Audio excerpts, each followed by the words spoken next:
Hey everybody, how you doing? Well, that's good. Welcome to PHLY Flyers postgame. My name is Bill Matz. I'm your director of whatever tonight. Joining me live in the Xfinity mobile studio, it is Petey, Steve Peters, former NHL video coach. And what a hell of a game that was, Petey. 65 minutes of intense playoff atmosphere hockey. I guess. I thought both teams were working really hard in the first. We get the only 2 goals of the game in the opening 10 and a half minutes, and then it's scoreless. The second, temper start to get going a little, and then it became much more conservative after that, to the point you made right before we went on the air. No shots in overtime. Don't know if that's ever happened before. Yeah, and I'm going to start with that. And if I go off on a little rant, NHL's got to fix this. That was horrific. Like these are 2 teams fighting for a point in the playoffs. And Konechny had the puck one time at the top of the circle in the offensive zone, and within 3 seconds, it's behind his own net. How does that happen? Like, why did he not make an attempt at the net? NHL's got to change the rules. And if they question changing the rules, just show them this game. How do you have 3 players on the ice on each side with all of that room and not a shot on goal? Like, that's just, I'm sorry. It's supposed to be exciting end-to-end. Michkov almost had the game winner. By the way, I called that at my house. I know nobody knows and or cares. But I did call Michkov with the winner, and here he gets the breakaway, and then this at the last second his stick gets stopped. That was awful. And the intensity level for a game that we all knew. We said it in the pregame. How to win in regulation. I don't know that last 5 minutes if there was a push at all by the Flyers in the last 5 minutes of regulation. And it's kind of disappointing. And again, hey, they get the point out of this, and it's their 4th shootout in 6 games. It's the first one they've lost. They won the last 3. I get all of those things and the expectations of where this team is supposed to be. Understand all of that. They had opportunities to push this game along, and they didn't. Yeah, 100%. The Flyers, this is a couple of my favorite stats here, just to tell you how things have been going for this team all year, allowing the first goal a problem. They do it again tonight for the 45th time in 66 games, and against the Metro, against their own division opponents since December 1st, 3-7-4. You got to beat the teams you're competing with if you're going to give yourself a chance, especially considering what the NHL playoff format is. This is what I wanted to ask you as a former member of a coaching staff, Petey. One, I thought you might believe that the OT rule needs a tweaking, and I don't know quite how. I feel like there's some way to do it, but over and back, basketball, easy. You can't go back across the red line, period. You cross the red line, you're done. You go back over the red line, it's a whistle, and the other team gets an offensive zone face-off. So you're penalized. You got to go defensive zone. I feel like there's a way to, maybe the red line then becomes the blue line. Like, all right, great. Once you gain the zone, you now have the extra half of the neutral zone if you need to stretch it a little. But and it's all the way at the other end, like you said. How are we behind the net at this point? But the other thing, so this is game 66 for the Flyers, and we talked pregame. They need regulation wins. They're way behind in terms of the regulation win tiebreaker. So that it's not so much that as it is you can't be giving teams like the Columbus Blue Jackets, who came in 4 points ahead of you in the standings, the extra point. Tonight, they take them to overtime. They take them to a shootout. But after the game, it's like nothing happened. You remain 4 points behind them. They've got 16 games left. Is it too early to do things like chase regulation wins, pull your goalie with 4 minutes left in a tie game, stuff like that? No. Yeah, where you're at in the standings right now, the reality we talked about before, the reality of jumping over 3 teams is so minimal. Like, honestly, the chances of the Flyers making the playoffs, all things being equal, are so minimal. And hey, I'm not a coach. I'm not on this bench.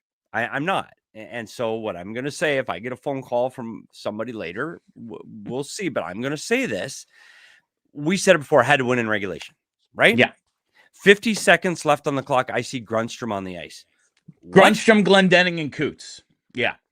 Well, I mean, no offense. Again, like we just said, you need to win in regulation, right? When I'm needing a goal and I'm behind the bench of the Philadelphia Flyers, I'm not sure those are the three guys I'm throwing out with a minute to go in the game. Glendening has no goals on the season. Sean Couturier scored on his birthday, December 7th. He has 1 goal since then. It was an empty netter. And Grunstrom, he had a nice little run when he first joined the team, went on like a crazy goal scoring streak. It was very funny, but in reality, he was a cap dump that the Flyers got back for Ryan Ellis, who's not in the league. Like he's a fourth. When I saw those guys on the ice with under a minute to play, I was thinking, all right, so we're playing for the tie here, and that doesn't help you. No, and the 15 goals combined, and again, not on the bench. I don't know the status of where guys are tired. Did guys get bumped and bruised? I don't know. So it's hard to be super critical, but yeah, you're right. Got to win. And they have 3 days off after this. Yeah, this isn't a back-to-back. There were so many things too, and I want to start. You started with the first goal of the game. And I want people. I encourage people. There were no replays, and I don't know what was wrong with the replay system right away at the TV truck, but so we didn't get to see a replay right away. Go back and watch that. Fantilli, but both. It looks like a 3-on-3, and then the Marchment veers off. The defenseman that joined the rush veers off. Fantilli is in front of the net of the Flyers net. Fantilli by himself with 5. And you can count all 5 of them, 6 if you want to call it Vladar, all around looking at Fantilli take 2 shots. What? They ended up 5 attempted shots in that sequence. I'm telling you right now, somebody better be sitting on their butts that's wearing a white jersey. Like if you're going to, forget the puck, just blow guys over. Like, no, I'm serious. You can't score if you're sitting sliding across the ice into the corner. Having 5 guys on the perimeter watching that whole thing blow up. And then I know Great Block Connect uses his face. I get it. But there's no chance with the amount of players they had. 5 guys back below the hash marks. 5 guys back below the hash marks for the Philadelphia Flyers. You cannot give up 5 shooting attempts in that sequence.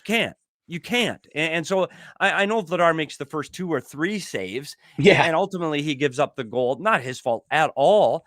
But again, we talk about details of the game and life on the line here. And let's play playoff hockey. These are the details this team needs to learn when they are ready to win. And the playoffs, it's not yet. It's not yet. Because you can see things like this, their inability to get offensive opportunities consistently, their inability to get to the inside. We talked about tips and screens, did it once, they score. After that, they couldn't get any more attempts. So it was frustrating. It was frustrating because you want them to be better. You want them to get the opportunity. You want them to get the win in regulation. And the reality is they're just not quite ready. They're not quite ready. So it's frustrating. Yeah, tonight was a big test for the team, and you see they only muster 18 shots on goal through 65 minutes. I thought for parts of this game they were pretty good, but we'll talk about special teams later. The power play continues to let them down, and it was just not quite enough urgency for me in a game where it was like, this is the one, man. Like, winning this one in regulation makes the next 2 weeks really meaningful. Right. Losing it, and they get a point, cool, but you gain no ground on anybody.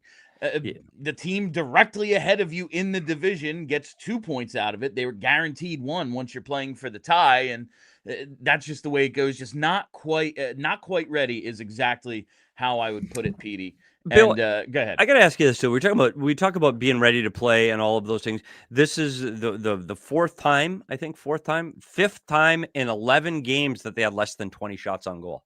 5th time in 11 games to have less than 20 shots on goal. And keep in mind, 2 of those games, 3 of them, because tonight did too. 3 of them went to overtime. So we're talking 65 minutes of play and you're not getting 20 shots on goal. You've got to make a more concerted effort. And I don't know how many times I saw the Flyers defer to another guy. One more pass. You saw it on the Tippett 2-on-1 with Zegras, both on their backhands. Yep. Defer to the pass. Bump was standing all alone in front. I forgot who the player was. I want to say it was Grabenkin. Take the bump. He's right at the blue paint, and he tries to push the puck back to Bump. And they're just always looking for that one more pass. They're not in position to do that right now.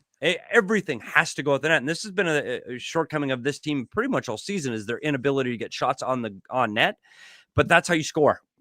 Go through and watch your highlights tonight of every game in the league tonight. You get goals by throwing the puck at the net and going off somebody's chest or tip or a rebound. Like, they're not pretty goals anymore. Everybody defends too well. Like, look at the Columbus goal tonight. That wasn't a pretty passing play. It was just mucky, dirty hockey. And I don't know if the Flyers were prepared to play mucky, dirty hockey offensively. No, they get the first goal, point shot. Alex Bump is there to tip it home, and then that's it. Just, they had a couple of opportunities. There was the flash across this crease screen that Zegras attempted, but just not enough in the middle, not enough second chance opportunities, not enough of that urgency like we talked about. All right, I see there are over 200 people watching us live after that game right now. Do me a favor. You are about to have 2 minutes to hit that like button. So go do that as we take our first break. March. Sling TV is one of the most flexible ways to watch live television. With the college basketball tournament coming up, Sling TV gives you access to the games and more control over how and where you tune in. Check this out. Sling has flexible 1, 3, and 7-day pass options. That means instant access to live TV for the men's and women's tournaments. You can get a day pass starting at just $4.99. And Sling is celebrating the chaos that everyone loves about the tournament. They're making it more fun to root for underdogs this year. If you purchase any pass from Sling and a 12 through 16 seed makes it to the round of 16 in either the men's or women's tournament, then your next day pass is just $1.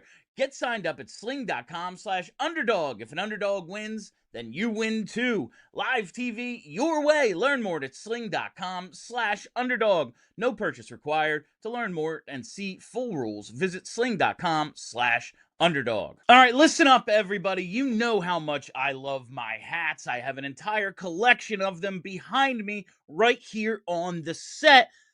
But I've really loved branded Bills hats lately. They've been one of my new favorite brands to discover here through PHLY, because whether you need snapbacks, truckers, fitteds, beanies, or tees, Branded Bills has you covered with performance and style. If you're looking for some gear to make your brand stand apart from the crowd, Branded Bills has you covered with the best custom headwear. Start your order and their dedicated team will help you create the exact custom apparel that you're looking for.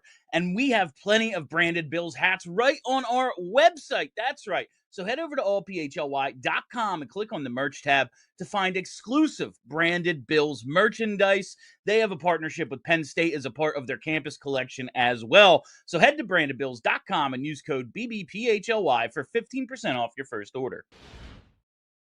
All right, welcome back. And now it's time for tonight's game changer, driven by Elkin Chevrolet. Elkin Chevy, together, let's drive. And I'm going to go with the Flyers' best player tonight. It was Dan Vladar. That first period, of course, gives up the first goal, but he made 2 or 3 saves leading up to that. And overall stops 27 of 28, does everything he can for this team. 2 of 3 in the shootout as well, after just 2 games ago stopping all 3 attempts in the shootout. He has been good in that situation. Man, Vladar showed up tonight, and a few games ago, we talked about it in pregame, that Rangers game, I started to wonder, is he tired? Because he had started, I believe, 6 of 7 out of the break and like 9 of 10 overall. Now, there is the Olympic break in there. He only played the 1 game against France, but he's traveling. He's in the village in a bed that's like, built for a 9-year-old. He's 6'5". He probably didn't fit in it. Like, all of that goes with the Olympics. Comes back. He's the workhorse. And it was, okay, maybe we need to pull back a bit. But last 2 games, no reason to believe he's wearing down at all in what was his 40th start of the season tonight. Previous career high was 29. Yeah, we've said this all season. The expectations of Vladar coming in was, hey, that's going to be a tandem, Ersson and Vladar. It'll be a tandem. They'll be fine. We're not quite ready to push for the playoffs yet. It'll be fine. He has been unbelievable Like, he has been so much better than expectations have been on this player coming into this career high, 30 games played. He's already played, like you said, he's now in his 42nd appearance. Like, dude was fantastic. And what he does, I know there's this concern in the room about rest and number of starts. I've seen it before, but you're talking about under 20 games to go in the season. You still mathematically have a chance. Your best chance to win is when Vladar's in the net. We all agree with that. So right now, you got to keep rolling them out, man. And I hate to say it, but if you still believe you have a chance to make the playoffs, you got to roll out Vladar, because again, with Ersson, it's always one. It's always one. This game doesn't make it to overtime. It doesn't. And I'm sorry to say that. I'm sure Ersson's tuned in on his drive home right now. He's letting one in. He's letting one in from the sidewall. He's letting a dribbler. He is. And we've seen the history on this. So Vladar, he's the MVP of the team. He is by far the guy that has been able to carry the load, got them 10 points ahead of where they were a season ago. It's all because of Vladar. Let's face it. Like, it's not because they're scoring bundles more than they did a year ago. It's because they're stopping the puck more. And it's all on Dan Vladar's shoulders. By my count, this is the 6th time this season he has lost a game 2-1, and 4 of them have been in overtime or shootouts. So tonight, he's even only credited with giving up the 1 goal, but at least it's good to see him coming up big in moments like tonight where you can depend on the guy. It's not like he's had, while he's 27 or 28 years old, I believe, Dan Vladar, he is, turns 29 in August. He's 28 years old. He doesn't have a ton of miles on him, and he hasn't been super tested. He's been a tandem backup guy. He's in Calgary behind a bad team. Last year, he was kind of just the heat shield for Dustin Wolf. Like, Dustin Wolf started a ton, but if it was Vegas or Colorado or something, guess who was in net? It was going to be Dan Vladar. We've never really seen him in situations like this, and if nothing else, we're getting good information on who he might be. Signed a 2-year contract. I love that they signed him for 2 years because, listen, goalies are, as I often say, voodoo. No one knows. So at least you have another, if he's still looking like this guy around the holidays next year, now you start thinking, oh yeah, why not extend him? You have a little bit more runway with him rather than just a 1-year deal. But everything I've seen from Dan Vladar this season is, hey, guess what? Yeah, he's a number 1 goalie in the NHL. Yeah, and I think it's interesting. You said he's 28 years old, and goalies can peak in their late 20s, early 30s. He's got plenty of time left to be an effective goaltender. And this is something that's been a question mark for the Orange and Black for a while. And it's been years since there's been a question mark in net and who's going to be the guy that's the next guy. Well, I think they know now. And I think that you'll hope they have a good draft, and you hope that players Martone and Bump and we see some of those young players develop into what we at Philadelphia they want them to become, and they're able to pick up a free agent over the summer, and now you throw Vladar out and go, okay, we got a legit chance. I think if they're able to make any kind of positive signings in the offseason, this is a team that we're still talking playoffs, and it's March 14th. I know it's less realistic today than it was even earlier in the day, but still talking about it. So a year from now, if Vladar's your guy, man, I think we'll be talking about playoffs again at this time. The question, though, Bill, is what the heck are they going to do with the RFA Sam Ersson? And is it time to move on? I would definitely consider not tendering him. I mean, listen, I've said the stats. We've shown him hundreds of times. It feels like we've been having the same conversation, basically about Sam Ersson since mid-January of 2024. By save percentage this year, he's the worst goalie in hockey. If you go back to the 23-24 season when he became a full-time NHLer, he's the worst goalie in hockey. Like you said, goalies can peak later, and the Flyers have a lot of somewhat recent examples of guys who struggled young. Anthony Stolarz, Alex Lyon, who then hung around. To me, if Ersson becomes one of those guys, you tip your hat and go, nice work, kid. You really saved your career by putting in the work or whatever, because I just don't see it with him. If they re-sign him for very little and say, hey, you can compete in camp, but we're bringing someone else in because if the goal next year is playoffs, we can't give away 30 games the way we do if you're going to start. I'm fine with that. Couple of young guys with the Phantoms. I'm not super excited to 21, 22-year-old goalie. Yeah, let's see what he has in the NHL as the bat. I don't see that as the answer. I think they have to bring in someone to at least compete with Vladar or be a competent backup to push Ersson to third goalie status. That's the most I'm willing to give him. Is we'll give you a chance in camp. Yeah, it's interesting because I think the future of Flyer goaltending, you talk about Bjarnason down there. Yeah, you've got Zavergan, high picks. You've got some guys coming, but dude, they're so far away. Like this is in a year or two. Like Bjarnason's 20. Like dude's got a ways to go. So yeah, it'll be interesting to see. I think they've found their starter, which is the hardest thing to do, is find the guy that can be the guy you can roll out there 50 times a year. Now it's the guy you got to roll out 30 and still find a way to get you 14, 15 wins. And I think that's going to be the big key for them in the offseason. All right, now it is time for the big takeaway presented by Xfinity. That's right. Make sure you go to Xfinity.com. Check out all they have to offer, including that 5-year price guarantee. My big takeaway from this game, listen, we know the Flyers struggle to get shots. You pointed out another game of sub 20. Shot totals are down throughout the league, but like, I don't know, man. You should be getting 25 shots a game. They're not down that much. The fact that you're unable to get to 20 half the nights of the season is ridiculous.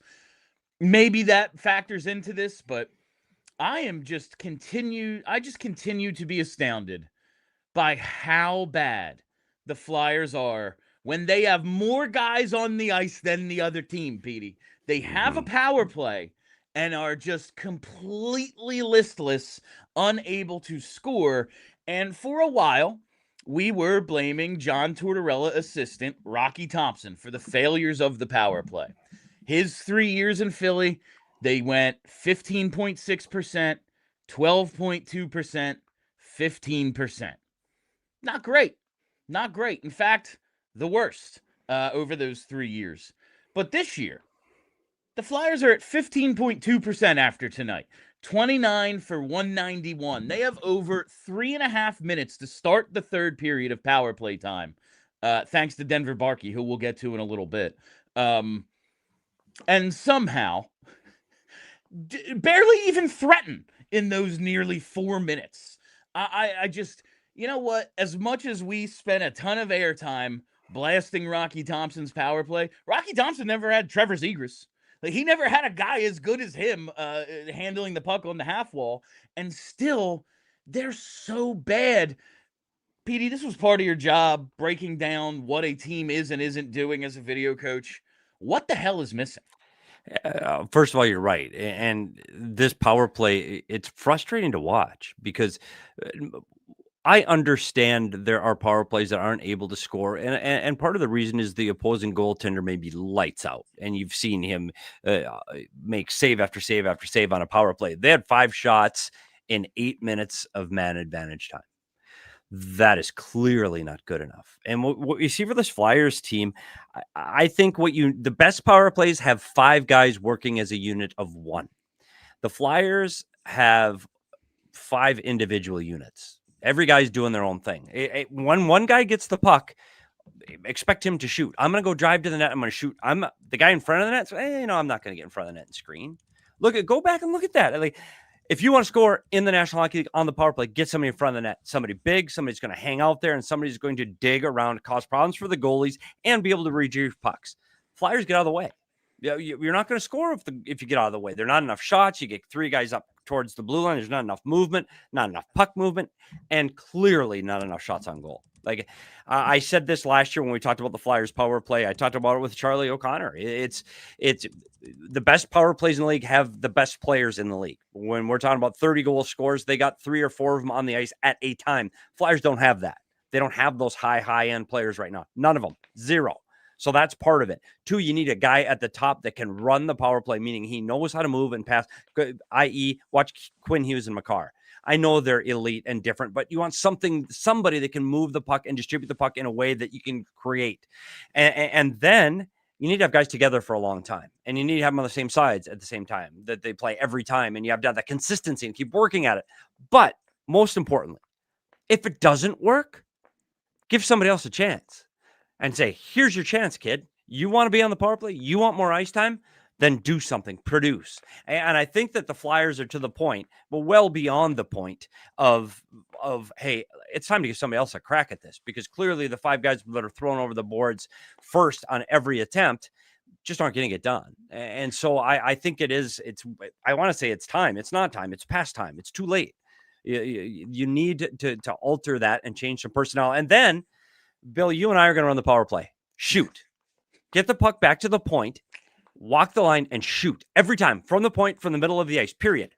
Make sure you don't get blocked by the guy that's right in front of you. Change your angle of the shot and shoot. Everybody in the ice knows it's going there. Let's just do that for one day. Next power play. Next game. Every time we get the puck, goes back to the top and we shoot. All right, coming up on the other side, we will talk to Charlie O'Connor on the Xfinity mobile call-in line about the power play and much more from tonight's game. Stay tuned for that, but we got to take our second break. Have you ever had one of those days where you're moving nonstop and suddenly you realize you forgot to eat? Believe it or not, it's happened to me, and that's why I've been loving what Wawa is doing right now. Wawa now has $5 deals all day, and honestly, it just makes life that much easier. If you're starting early, you can grab the $5 big breakfast meal deal. We're talking a sizzly, we're talking a hash brown, and any size hot or iced coffee. That's a full morning win for $5, available from 5 to 11 a.m. Then later in the day, the value keeps rolling with a roasted chicken sandwich or crispy chicken sandwich created your way starting at $5. And they've even got new teriyaki recipes for a limited time. It's real food, real value, and built for busy days. No planning, no overthinking. Just swing in, grab what you need, and keep it moving. Start your day strong and fuel up whatever you need with Wawa's $5 deals. Limited time, exclusions apply. See Wawa.com for details. Gotta have a Wawa. Whether your favorite team wins or not, there's always another way to win on the BetParx online casino app. You got to check out brand new games like Huff and More Puff and Fireblaze Sky Queen, which is a BetParx exclusive. You can play blackjack, you can play roulette, you can play craps, poker, baccarat, and hot online slots like Cash Eruption and 88 Fortunes. Play all your favorite classic casino games from wherever you are, and new users get up to $1,000 casino bonus back if you're down in the first 24 hours. You can play hot online slots based on your favorite streaming shows like The Walking Dead, Breaking Bad, Peaky Blinders, and all your favorite classic casino games from wherever you are. It's the only app I ever use to play all my favorite casino games right in the palm of my hand. Go to betparx.com and download the app right now and enjoy all the action and excitement from the casino at your fingertips. You must be 21 and in PA, Jersey, Maryland, or Michigan for BetParx. You love to play. You play to win. You bet. BetParx. Gambling problem? Call 1-800-GAMBLER. Welcome back to PHLY Flyers postgame. Joining us now on the Xfinity mobile call-in line, it is Philly's #1 hockey beat writer, Charlie O'Connor. Chuck, that was 65 plus minutes of hockey now, wasn't it? What were your thoughts overall on tonight's game? Yeah, I mean, my thoughts on this game are basically that they didn't play well enough to deserve to win. You know, they get a point, cool, but if you wanted to prove that people should take you seriously as a team that is still in this playoff race, you had to win this game. Really had to win this game in regulation, but you had to find a way to win this game. They get the point, sure, but you're chasing down this team. You can't be giving them points, and they just didn't play well. Like, at its core, this game goes to overtime, and they keep it close, and they play hard because it's not like this team doesn't try. But you look at the numbers, okay, so they get outshot 28-17. Okay, not great. In terms of expected goals at 5-on-5, they had a 27.36% on ice expected goals share per natural stat trick. That's really bad. They did not control play in this game. They more were just kind of hanging on for dear life. And they also had opportunities to turn the game. I'm specifically thinking of that power play that Denver Barkey basically manufactures on his own by just being infuriating to Damon Severson. and they create essentially nothing on it. Like, I guess, good job. And Taka tried to spin it in a positive way. He was like, look, we were sluggish. We didn't have our A game. We still found a way to get a point. And sure, I guess you're technically right. But this is a game you had to win, and you show up and yeah, you scratch and clawed, you found a way to get a point, but you needed your A game in this game. This was a big game. This maybe was, I described it before the game as I'm not quite ready to call it a big game because they're still so far behind in the playoff race that I don't think this really qualifies. It's like, oh man, we're learning how to play in big games. But this is a game you had to win in order to get to the big games, in order for games at the end of March and early April to potentially be actual big games. And instead, you not only lose, you got significantly outplayed in the process. And it's just a real downer. They had an opportunity to change the narrative about them, and they didn't live up to it. It's a missed opportunity. 100%, Charlie. That was, we said the other night, like, this is a big prove it game. Let's see what team shows up. It wasn't the clunker team. Like, it wasn't the team that showed up against the Rangers. But I just still didn't think there was enough urgency. Something Petey and I were talking about early in the show, Charlie, is I know it's only game 66. Like, it's not the last week of April or anything. It's not the last couple games of the season. But you badly needed 2 points and to deny Columbus any points because you're chasing them directly. Do you think it's too early in the season to think, hey, with 3 minutes left in a tie game in regulation, we need to pull the goalie? Yes, I do think it's too early to do that. However, I thought you were going to take it in another direction, and I'll absolutely make this point. I don't know how you put the fourth line out there with a minute left in regulation. Well, that's also no, I'm not at the point now where you're pulling the goalie when in a tie game. Like that's a game 80, game 81, game 82 thing. But I do think that when you put out Sean Couturier, Luke Glendening, and Carl Grundstrom in a tie game at the end of regulation, you are sending the message not just to everyone in the building, but to everyone on that team that we are playing for overtime.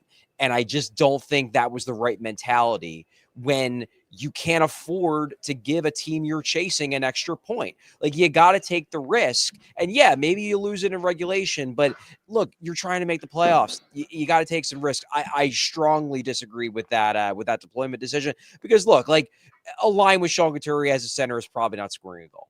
He has a couple goals since the start of the Olympic break or since they returned from the Olympic break, but chances are he's not scoring. They were out there to prevent a goal from being scored against them. And given the circumstance, I just don't think that should have been the focus and the emphasis. Yeah, and I want to say something too, because we started off this show by saying, hey, do you start doing stuff towards the end of the game? And I want to correct what I said, Bill, but don't pull a goalie. I'm not with that, but you are right. Those three players combined on the ice, combined for one shot on goal through 65 minutes tonight. One combined. Yeah, you're not making a push right now to try to score with a minute to go. You're not. And Charlie, I want to ask you about the power play because, again, here we sit again with the Flyers power play at the bottom of the standings. Again, year after year, we looked at it in depth last summer, and all the problems are still there. Is it? Can you even ask that question anymore, or is it just like it's at the top of your sheet every time you walk into that room, or is it something you just can't even address anymore? Is what is wrong with the power play?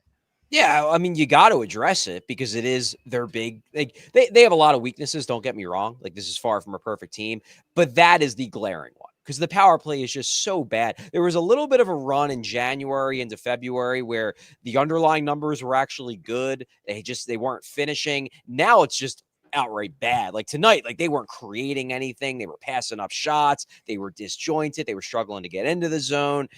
I pushed Rick Tocchet on it after the game, and he basically said, like, we as a coaching staff have to find a way to manufacture more confidence for these guys. These guys, they get demoralized too easily. And I asked him, okay, well, how do you do that? Is it certain drills in practice? Is it what you tell them in the video sessions? And he basically said, we just kind of have to keep doing what we're doing and hope that eventually it gets through to them. And like, I guess that's fair, but also like it's not getting through to them. And as much as I want to blame the coaching staff for this, and they certainly are not they can't be absolved. It's their job to get these guys to play better. it's hard for me to pin it all on them when they've been bad across multiple coaching staffs on the power play. Like, this has been a problem for a half a decade. So, like, yeah, you know, Jay Vrady and Yogi and Rick Tocchet, they need to do a better job. They need to, you know, make changes with personnel. They need to have different strategies. They need to find something that works. But it's not all on them, because the players are the constant here. And for years, under multiple different coaching staffs, the power play has been bad, and it's still bad. I have to believe, like, to me, the big issue with the power play at its core is that since the day they traded Claude Giroux, they have not had a guy who just gets up there in the formation and is like the alpha, is like, this is my power play and we're running it through me. Mm-hmm. They don't have anyone who is doing that. And until somebody either grows into that role, or they go out and they trade for somebody who is comfortable enough to basically be like, power play runs through me, boys. Until they get that, it's going to continue to be bad, because what I just see is, whatever the formation is, whatever the personnel is, it's 5 guys and none of them want to shoot. Yeah, even with, you know, Trevor Zegras does have 8 power play goals this year. He's got, 19 power play points, and that's like more than any 2 other guys combined. He's still not the ultimate controller of the thing, the way we were so used to with watching Drew. He can make plays, and he can finish that one-timer, but he's not just like, yeah, this whole thing is about me having the puck, and then we'll figure it out from there. Yeah. Someone I want to talk about in terms of creating offense, power play, 5-on-5, whatever. We now have points in back-to-back nights from Flyers, often scratch defenseman Emil Andre Charlie. Tocchet, on the broadcast, they've been really hitting the point that Tocchet is trying to get them to shoot more, trying to tell the defense, like, hey, let's get the puck up high and see if we can create a little chaos in front. He does that tonight. He scores the goal last game. He helps create the bump goal. Plays 11-26, though. If he's doing the stuff that you want the defenseman to do, can't you find a little more ice time for him? Yeah, it's a fair point. And to be honest with you, like, he hasn't really gotten a look on the power play yet this year. I try him out on the power play. Like, he's been a power play defenseman his whole career, you know, dating back to his time in Sweden. My view is, hey, it can't be any worse. Like, look, I don't want him jumping Jamie Drysdale, because I think it's important for Jamie Drysdale to develop his power play game. You know, we want to see him get better. He's showing some signs of maybe having a little bit of a breakthrough offensively over these last few weeks. I want to continue to try to foster that. But Rasmus Ristolainen got some time in the power play. Risto's back out there on the power play now. Yeah. I would much rather see Andre get a look on the power play than Ristolainen, because, look, Ristolainen at best is going to be on this team for another season and 16 games. Maybe they're done with Emil Andre. I don't know. But there's at least a theoretical world where Emil Andre could be part of this long term. I'd like to see if he could do something on the power play. Again, what's it going to be worse? They're already last. In terms of just, again, creating chances and stuff, we see Bump go to the net, plant himself there, and gets a goal for doing it. It just feels like when we talked to Wayne Simmons at the Carnival, like, that part of the game just doesn't seem to be what the Flyers want to do anymore. It's, you know, there was one chance tonight where Greaves makes a good save as Zegras is flashing across the front of him. But on a shift-to-shift basis, they're not creating nearly enough chaos in front. Like, has there been a concerted effort to try to not get home to the boys? Like, Alex Bump in Game 5 did it. Why isn't this more of a thing for the veterans who are like, a guy like Nikita Grabenkin, who has a big body and is looking for a way to become an everyday NHLer? Christian Dvorak, we've seen him in that role a little bit on the power play this year. Like, are they trying to get home to these guys? Like, you need to get your ass to the net. Yeah, what I can tell you, and look, I'm not behind closed doors, so I don't know what's being said in meetings and whatnot, but based on what Rick Tocchet has told the media over these last 2 or 3 weeks, it's an emphasis. Like, he brings it up constantly that we need to get more bodies at the net. You know, we need defensemen to shoot more, but we only want the defensemen shooting if there's people in front. Otherwise, it's just going to be an easy save. So we need to get more people to the net. He's been harping on it. It's not happening enough still. So then the question is, okay, are you telling it to us and not telling them? Or are you telling them and they're just not listening? It's a great question. I mean, if he's saying it out loud, he's saying it to somebody. Like, I'm sure the players are told what the coach freaking says at some point. Yeah, right. Like, even if he's not going up to Nikita Grabenkin and be like, park in front. Here's a video of Wayne Simmons. Like, I don't know, man. No one's doing it. Make a role for yourself. Yeah, but you know when we saw that, Bill, we saw it early in the season when Cade Sprink and Forster were playing together. We saw it continually when they were on the ice. That line had success. Why? Because they were willing to, not just as a single player, but as an entire group. Their mentality was chaos. Get the puck and get to the net. Get the puck, get to the net. It wasn't pretty, but it was effective. And I think now that Brink is gone and Forster's been hurt, I don't know if everybody just thinks, well, they're not talking to me. Like, I'm Trevor Zegras. He's not talking to me. I'm going to play on the perimeter and be Fancy Dan. I'm not going to get to the net. Travis, well, I got to retrieve pucks. I got to be the guy that gets pucks and shoots from the top of the circle. Clearly, he's not talking to me. And so I wonder if everybody thinks their identity is not that guy because I'm somebody else. Michkov, I'm too skilled. I'm too up and down. I got too much speed. Tippett, I'm just supposed to drive the outside and get the puck there, and somebody else is supposed to bang it in. I don't know if they've got the personnel right now. Dvorak, maybe?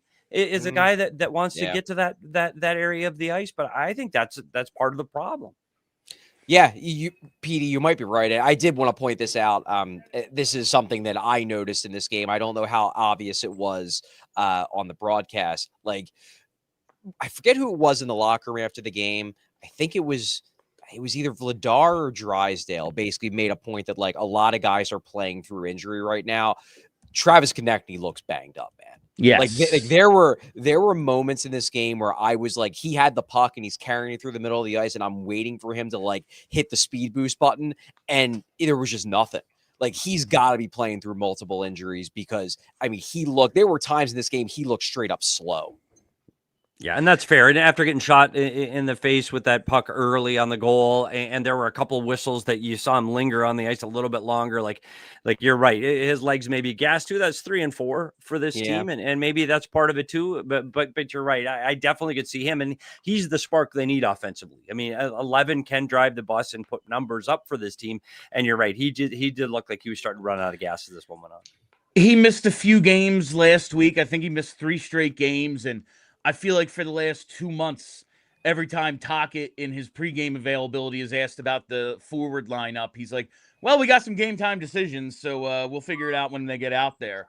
And I would not be shocked if TK is one of those guys. Like, it makes a ton of sense. All right, there's a few more questions I want to get to, Charlie, but I'm sure these guys will come up in stars. So let's do it. It's time for Charlie O'Connor's 3 stars of the game. Hit me with star number 3. Yeah, star number 3. I'm going to go with a guy who we didn't really talk about too much, but I think deserves some props. I'm going with Denver Barkey. Absolutely. And that's just because, I mean, this kid's got guts, man. Like, this kid's got moxie. To take that hit that he took in the first period, I'm sure he went in the quiet room for a concussion check. You know, he could have come back and he could have looked tentative. He could have been around the perimeter, like, oh, I don't, you know, I just barely avoided injury. I'm not going to take any more risks the rest of the game.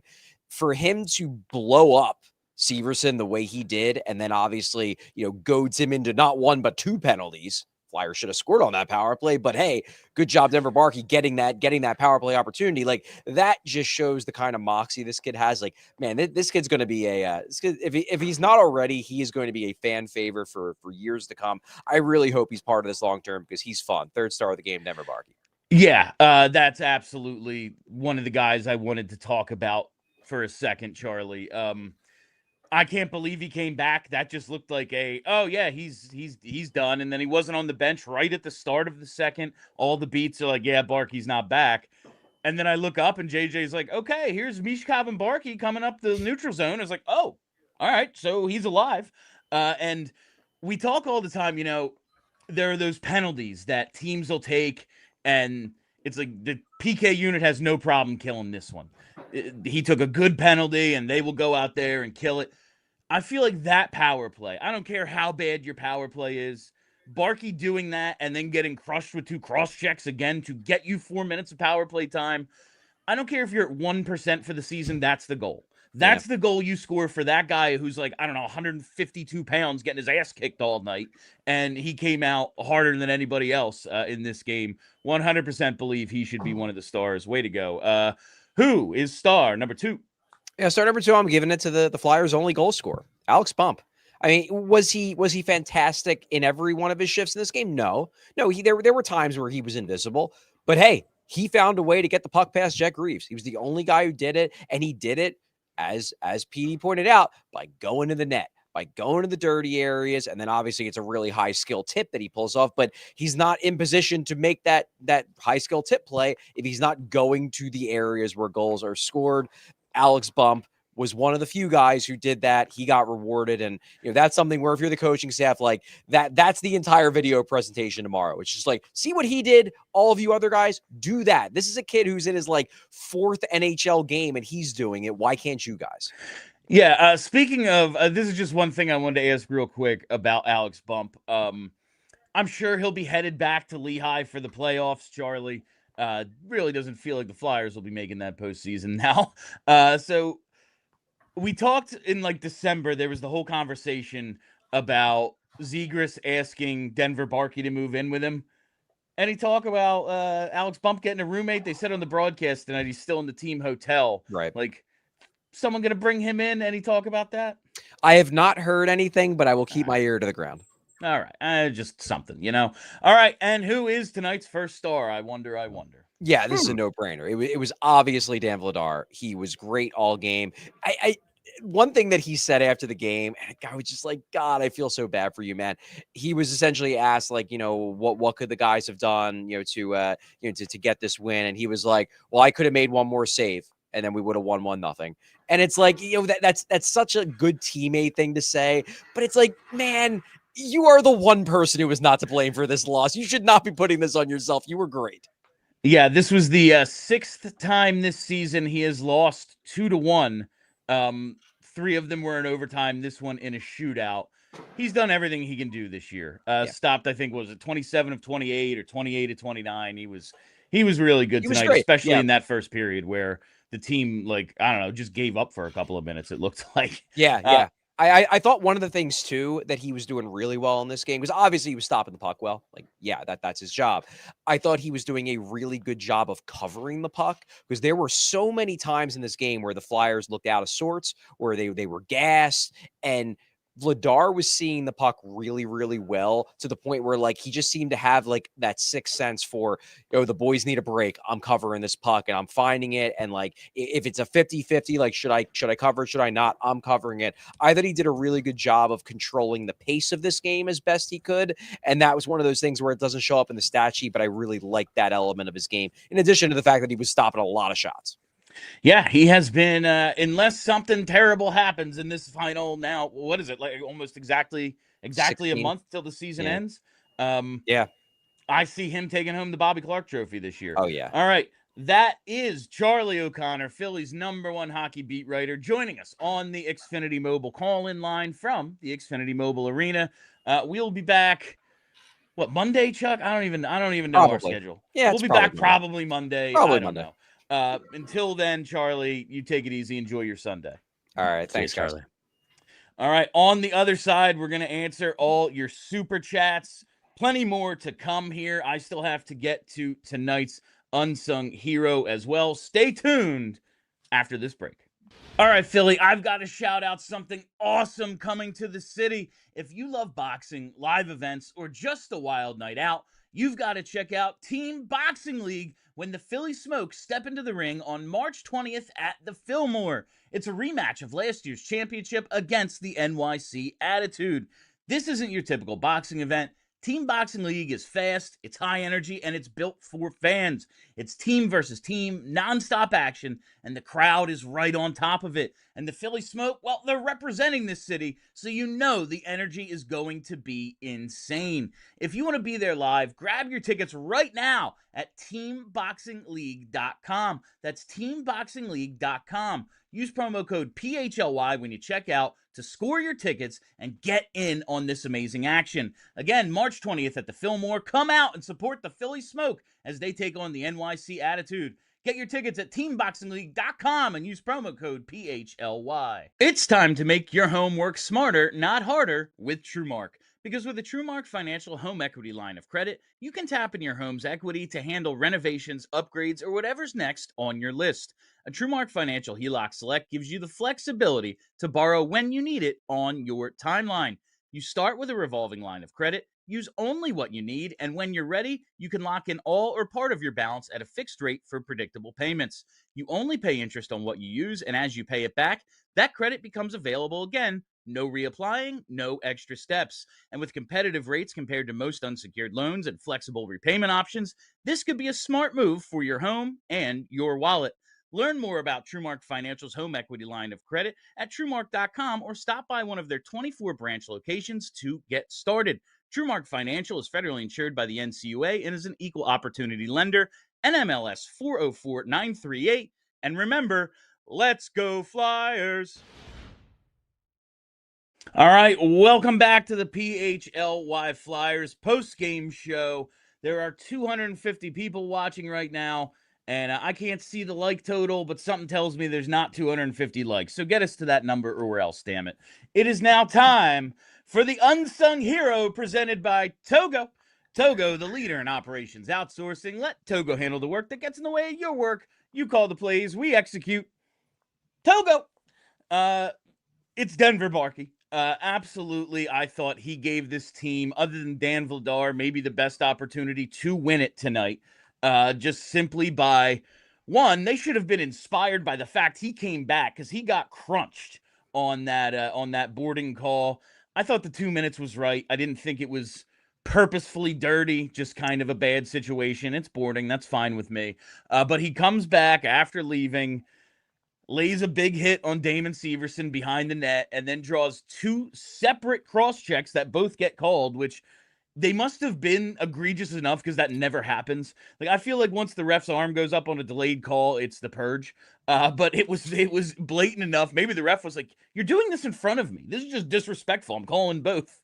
But I thought his effort tonight was absolutely worthy of the unsung hero, Petey. Yeah, and that's what we need more of, right? And like Charlie said, that's Philadelphia Flyer hockey that you're really going to like. This 20-year-old kid, he's my size. Like, he's 100 and nothing. Like, but I tell you what, that's the kind of effort you want. I just want guys to work hard. That's all I want when they jump over the boards. Work hard, try to make a difference every single shift, because this league, man, you're not around it forever, man, unless you play like that and you play with a little bit of effort. This kid, I'm excited to see him progress. I'm excited to see him grow, and I want to see where his bar ends up, because he is a guy that you play that hard, and with a skill set, you start to be more comfortable in the league. He's going to be an impressive kid. He's 20 years old. He is really undersized, but you see the tenacity he has. And listen, all those points he put up in the OHL weren't by accident. He was one of the best players on one of the best teams for the London Knights a couple years in a row. He could have a really high ceiling. All right, with that, we go to Super Chats. Let's see what everyone has to say about tonight's shootout loss. And we lead it off here with Bernie Sells. Too much Coots, Glendening, and Grunstrom in a 4-point game.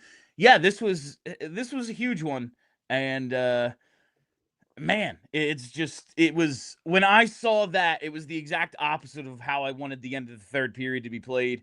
Maybe it's too early to be chasing overtime wins or regulation wins with pulling the goalie, like you and Charlie both said. Maybe not in game 66, but I definitely don't think you purposefully play for the tie by putting your fourth line that can't buy a goal on the ice.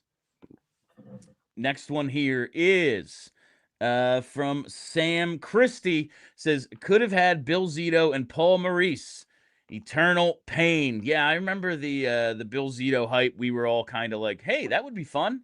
That would be different, but it was never not going to be a member of the family. That's just the way this place is run. All right, next one here is from JH. Says, the ghost of Rocky lives. Call a priest.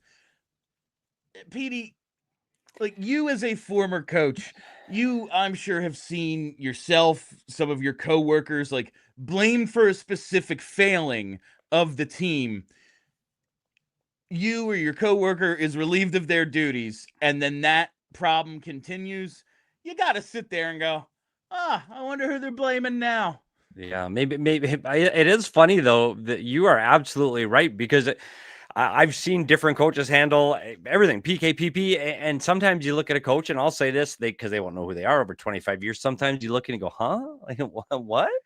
But sometimes you got to look at it's personnel, man. This right now, the Flyers players they don't have enough good players on this team to be able to run a power play like you want to be at the top of the league. And somebody commented in the chat, Colorado is towards the bottom of the league. Dude, they put some of the best players in the world on the ice consistently, and they can't score. So maybe it's not the coach, maybe it's not the players, maybe it's just the reality of the league, and maybe Rocky Thompson still has his fingerprints somewhere in that locker room. I don't know. And also, I looked into this a few months ago, or a few weeks ago, because someone brought it up.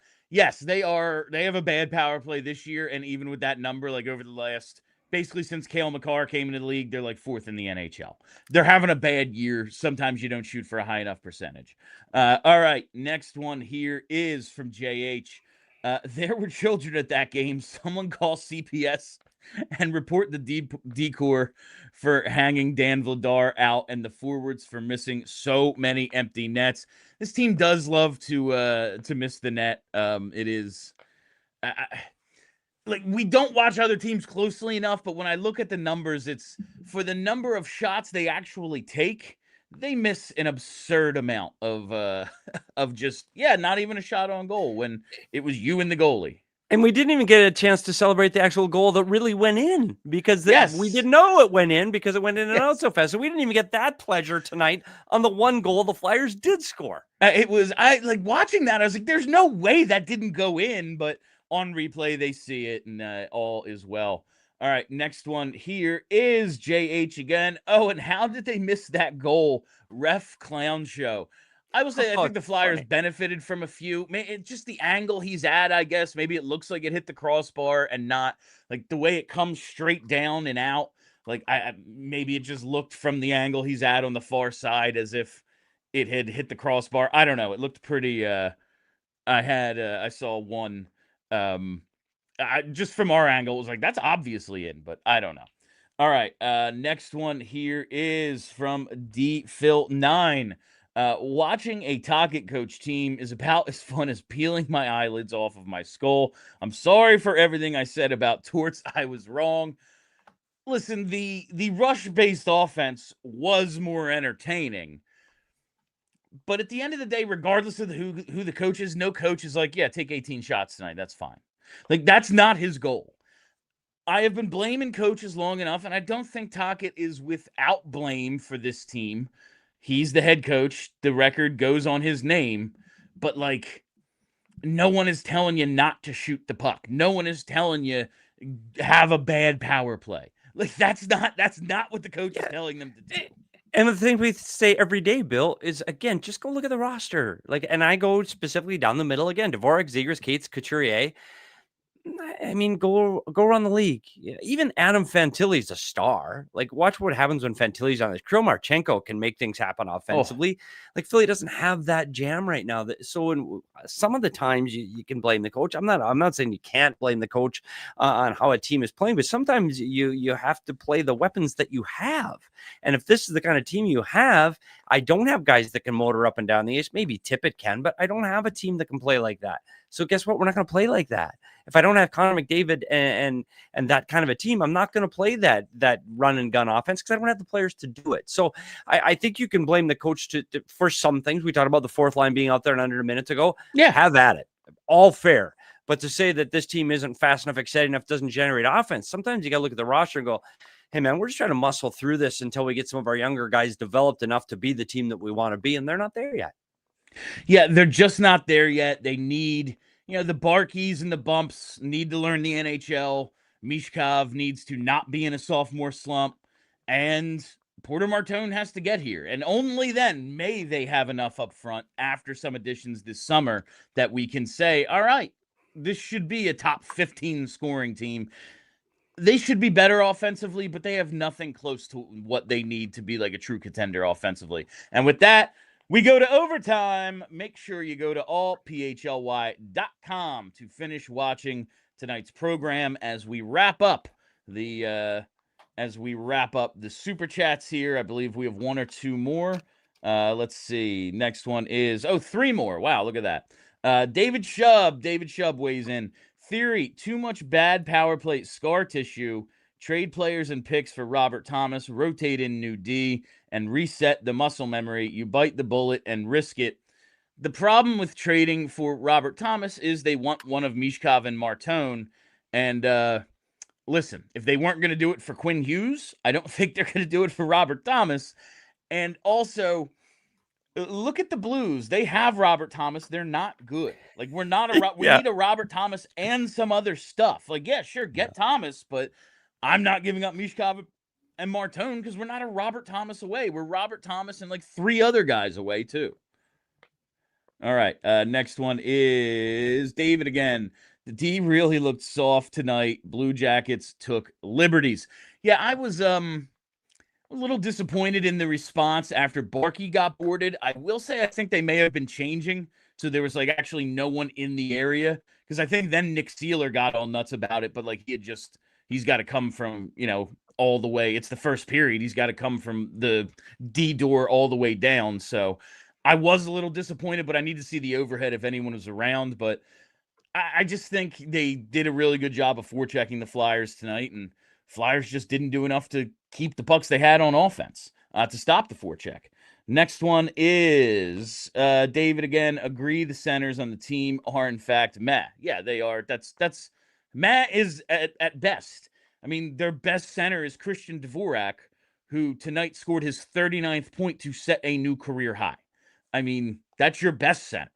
All right, and that is it. That means, Petey, it's all the time we have for you on PHLY Flyers postgame. Thank you all for listening. Thank you for hanging out. If you haven't already, hit that subscribe button. Follow us right here on the PHLY Sports YouTube page. Charlie and I will be back on Monday. Make sure you're following Petey on Inside the Coach's Room as well, and S. Peters Hockey on Twitter. We are at PHLY_Flyers on Twitter, and for our podcast, search PHLY Flyers. I'm Bill Matz. That's Steve Peters. Thank you very much to Bree. Till next time, be excellent to each other.